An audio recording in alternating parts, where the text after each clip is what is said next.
Hi friends, ఈరోజు పొదరిలో సీరియల్లో ఏం జరగబోతుందో చూసేద్దాం. చక్రి అయితే అర్ధరాత్రి మహాలక్ష్మి గది తలుపైతే కొడుతూ ఉంటారు. ఇంకా నిద్రపోతున్న మహాలక్ష్మికి మెలకు వచ్చి ఒక్కసారిగా లెగుస్తుంది. ఏంటి, మళ్ళీ తాగొచ్చి తలుపు కొడుతున్నాడా ఏంటి అని మహాలక్ష్మి భయపడి తన రూమ్ లో ఉన్న ఒక గ్లాస్ జార్ని చేతిలో పట్టుకొని డోర్ ఓపెన్ చేస్తుంది.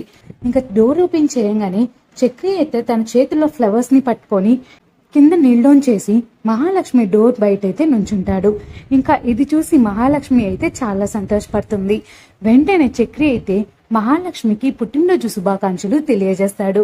ఇంకా వెంటనే మహాలక్ష్మి చక్రి చేతిలో ఉన్న బొకేని తీసుకొని హాల్లోకి వచ్చి వాళ్ళందరూ కొన్న కేక్ కట్ చేస్తుంది. కేక్ కట్ చేసి ముందుగా పెద్దికి కేక్ తినిపిస్తుంది. తర్వాత ఇంట్లో ఉన్న వాళ్ళందరికీ కేక్ నైతే తినిపిస్తుంది. ఇంకా తర్వాత చక్రి ఎంతో ప్రేమగా తెచ్చిన బహుమతిని మహాలక్ష్మికి ఇస్తాడు.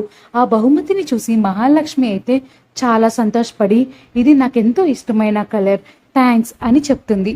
తర్వాత చక్రి తెచ్చిన ఆ చీరని మహాలక్ష్మి అయితే కట్టుకుంటుంది. మహాలక్ష్మిని ఆ చీరలో చూసి చక్రి అయితే చాలా సంతోషపడుతూ అలా చూస్తూ ఉండిపోతాడు. ఏమీ మాట్లాడు. ఇట్లా ఉన్న వాళ్ళందరూ కూడా మహాలక్ష్మికి పుట్టినరోజు శుభాకాంక్షలు తెలియజేస్తారు. మరి ఈ రోజు ఎపిసోడ్ ఏం జరగబోతుందో చూసేయండి. మరిన్ని ఇంట్రెస్టింగ్ వీడియోస్ కోసం నా ఛానల్ని సబ్స్క్రైబ్ చేసుకోండి. Thank you for watching.